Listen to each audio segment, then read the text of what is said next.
Sting me!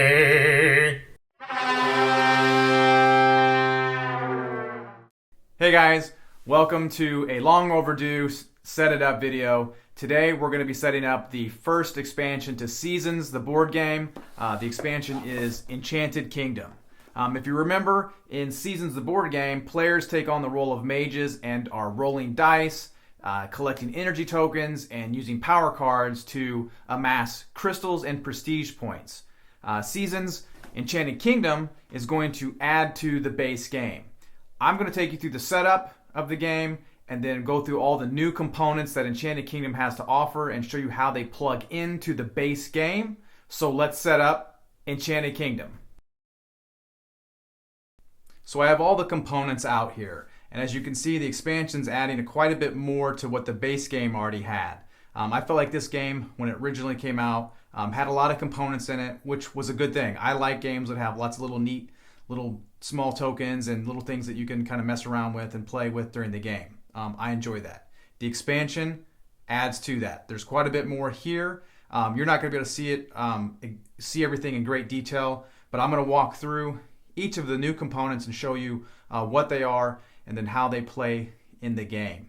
I kind of have the game pre-set up for the most part, but I don't have it completely set up. We'll do that after we do the components and kind of go through all the new stuff that you get, just to give you a good idea of what all the new stuff is, and then I'll kind of show you how it works with the game. And most of the stuff that you get with the game is part of the pre-setup anyway. The items that you have in the game you would set up before you even start playing the game. So let's just start over here on the right. We do have 7 new styles of what looks to be like energy tokens, but these in fact are decreased energy reserve tokens. And what these are simply markers or placeholders to place in your energy reserve to show you when your maximum level of energy has actually been subtracted by 1. So typically in a game you would have 7 total energy tokens that you can have, but there are some cards that are going to restrict you maybe down to 6. So you'll pick up one of these and simply place it inside of your energy reserve to show you now that your maximum is only 6 versus 7. So when that effect would end, you would just simply remove that from your energy reserve and then place it back into the general supply. So those are nothing more than just to show you when your energy reserve has been subtracted. This helps you keep track of that so other players can see it as well.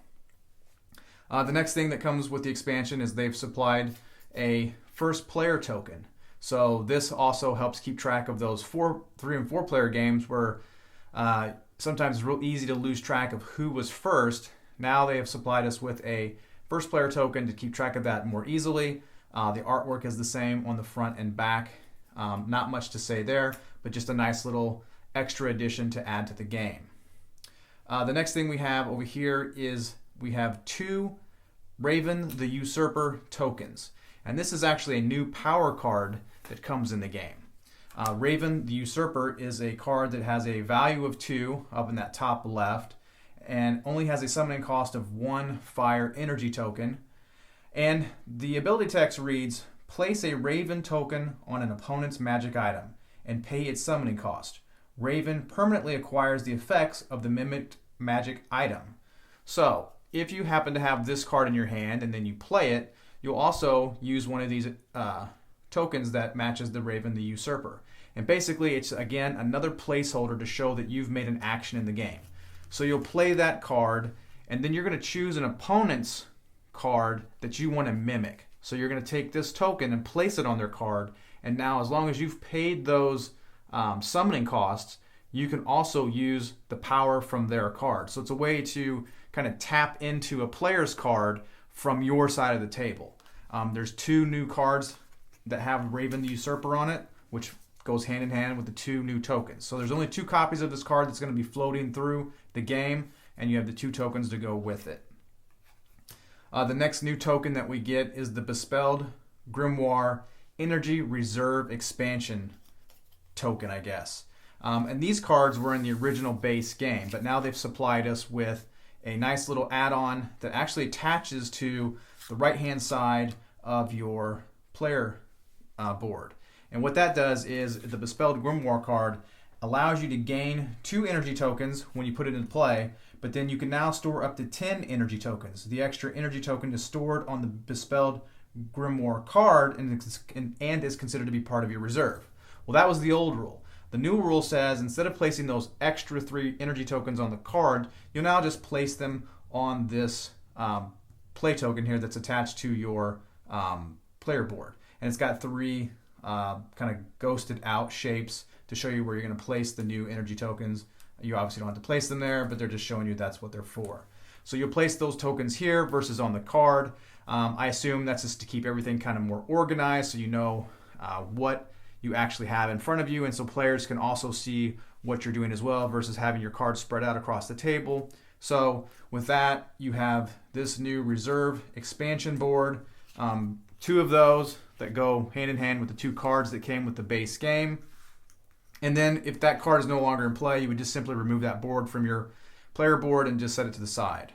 So the next set of tokens that you get with the game are these 12 special ability tokens. And these are tokens that have a special ability that players can use one time in the game. They can use it during any turn, but they're only allowed to use it one time. On one side of the energy token, it shows what ability that you gain, and then on the flip side, it shows you what the bonus or the penalty that you're going to take for using that special ability token. So if we look at the token itself, on the front side, it shows you up top what the special ability is, and then to the right shows you what your penalty or bonus is going to be at the end of the game. And then down here on the bottom, it has like a little ellipse, a golden ellipse with a number in it. That number simply shows you the numbering of the tokens. Like I said, there was 1 through 12. This is number 9. So if you pick this as your special ability for the game, you're going to place that in your player board. And then if you use that special ability in the game, you will simply just flip that over to show the back side of it, which shows you what the penalty or bonus is. So for this number 9 special ability token, it allows you to raise your summoning gauge +2. So you're going to raise your summoning gauge up 2 times as a +2 anytime during the game. But if you use this special ability, you're going to take a -5 to your total crystals at the end of the game. So some of these help you if you're coming from behind in the game, but there might be a little penalty for you. Some of them have big bonuses in terms of more crystals that you're going to get. So if we look at number 8 energy token or special ability token, it says if you discard 4 water energy tokens, the bonus you're going to receive at the end of the game is +18 crystals. So for this one, again, you're going to take a negative hit by getting rid of those 4 water energy tokens, but you're going to gain 18 crystals at the end of the game. We'll come back to how these set up in the game. I want to continue to just keep walking through all the new components, and then I'll show you how everything kind of sets up and plugs into the base game so that you can get started with Seasons and play it with the new expansion. The next thing the game comes with are these 10 enchantment cards. And the enchantment cards are cards, again, that you're going to use before setup. And these cards are going to add like a special rule to the game that wasn't there in the base game. So for instance, the Argo's Embrace enchanted card has some different artwork on here. And on the back side, it tells you exactly what the rule for the card is. So if you don't understand the symbols on the front, the rule is on the back. So for Argo's Embrace, it says +1 card, and then it shows a -5 energy crystal, and then it also shows like a black card with an X on it. And what this does is, anytime a player draws a card and adds it to their hand, they lose 5 crystals. If they don't have crystals to gain or to give, then they discard a card. So if they picked up a card, they don't have any crystals, then they're just going to discard the card they just picked up.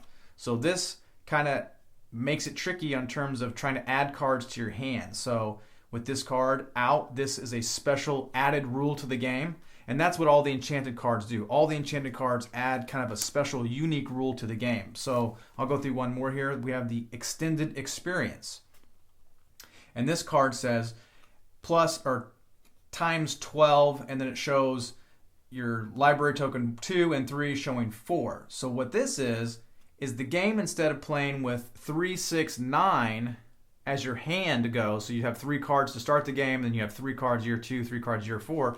This actually changed the rule and says players are now going to have 4 at the start of the game, 4 library token 2, 4 library token 3. So you're actually going to have 12 cards that are going to come into play versus the 9 cards. So instead, in the prelude of drafting 9, you're going to draft 12. And again, on the back of the card, it shows you what those rules are in detail to explain how the new rule works. Up in the top left-hand corner of the card, it's got a number 2, and that just, again, is the numbering sequence of the enchanted cards, and they go from 1 through 10. So the enchantment cards, pretty neat. They add nice little added rules to kind of change things up, to make the game a little bit different each time you play. If you've played a lot of times, just as the base game, the base rules, these are nice new rules that are going to jump in and kind of mix things up.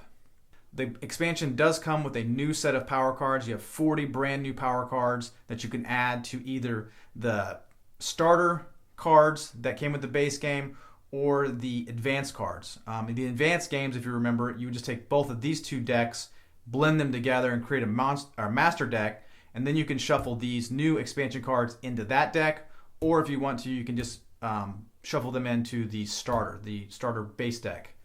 So you have 40 new power cards that come into play in the game, and they have new abilities. I'm not going to go through all those because there's so many, but the same effects apply. They have the same type of cost. All the artwork, symbols, everything is identical to the base game, so the transition is seamless, and you can just jump in and start playing them, and you have a whole new set of power cards to be using during your play. The only thing to point out on the power cards, the game did come with replacement cards for the Balance of Ishtar card and the Idol of the Familiar. And those were 2 cards that came with the base game, and they redesigned the cards to work better with this new expansion. So you want to replace the cards that you had previous. Now here's the only thing. If you have an early printing of the base game of Seasons, you're going to need to replace. I have a later printing of the game, and the cards are identical. So the new cards I got in the expansion are the same as the base card, so I just have duplicates and I can just set the extras to the side. But if you do have an early printing of Seasons, they did make some changes to the Balance of Ishtar and the Idol of the Familiar, so you're going to want to swap those out. And that's all the new components that you get with the expansion Enchanted Kingdom. So I'm just going to walk through the setup of the components, starting with the power cards. The setup for the game is pretty much the same as the base game, so if you want to see how that sets up, just watch my set it up video for Seasons. But the setup is almost identical. There's just a few things that changed based on the enchantment cards and the special ability tokens, but everything else pretty much the same. Starting off with the 40 new power cards, like I mentioned earlier, you can just shuffle those into the starter deck, which is the cards numbered 1 through 30 from the base game, or if you want to use the advanced deck, which is basically using all of the cards from the base game, then you would just shuffle in the new cards into that. So you're going to have quite a few cards for your draw pile and for your prelude phase, but you just shuffle these in like you would the other cards. No big changes there. You're going to set up everything else just like I have it laid out here, just like you would for the base game. The next thing that really changes for this is these enchantment cards, and you can do this one of 2 ways. You can choose these randomly, shuffle these up a little bit, and then choose one randomly, and that's the new rule for the game. So if you pulled the extended experience out and that's the new rule, then you're just going to place this so that you can see what happens, because some of these rules are denoted by an infinity symbol, whereas the extended experience has a little 0. This is before the game. The infinity symbol, that means this is going to be a rule that's going to take effect throughout the game. So you may just need to set this out so everybody can see it, maybe near the draw pile or something, so that way as things happen, you are reminded that this rule is in effect. But that's, or you can decide early on that everybody wants to play with a certain card, and then you just go from there because they like that special rule. So you're just going to pull one of these out, and that's going to be kind of an addendum to the game rules, and just want to make sure that this is visible and remind players that this is the new way you're going to play it versus the base game way. The next thing you want to do is you're going to want to pass out randomly 3 of these special ability tokens to each player. So each player will start the game with 3 special ability tokens. And the reason they do that is because these special ability tokens might change how you pick cards in the prelude. So you're going to want to do all of these things prior to the prelude, which is the little mini draft of the game where each player is going to be selecting the 9 cards that they're going to play the game with. You'll want to have these special ability tokens prior to that, because after the prelude, after you've decided on the cards that you want, you then are going to choose one of those 3 special ability tokens that you picked up, and then you're going to place the other ones back into the general supply, and then you can just set those to the side. You won't be needing those the rest of the game. So then players will only have that one special ability token that they're going to place into their player board. And then if they decide to use that, that's there for them and they can use it. The Raven, the Usurper, the Bespelled Grimoire, those are obviously would be in the decks, shuffled in. These tokens are just going to be placed out in case either of these 2 cards were to show up in the game. And then if a player wants to take advantage of those, these tokens are there for play. The first player token, you would hand that to the first player, and then you would kick off the game. And that's how you set up Enchanted Kingdom. The setup is pretty simple. The only real new elements are just the power cards, shuffling those in, and then picking a enchantment card, and then divvying out the special ability tokens. That concludes the video. Hopefully that gives you enough information on the new elements of Enchanted Kingdom. I've played it quite a few times. I enjoy it. I like the new rules. I like having that special ability. It just adds a little something else to the game. It does what an expansion should. It expands the game. Hopefully you enjoyed this video. If you did, give us a thumbs up. Let us know if you have any questions or comments in the comments box below. Be sure to subscribe to the channel. Thanks for watching and keep on gaming.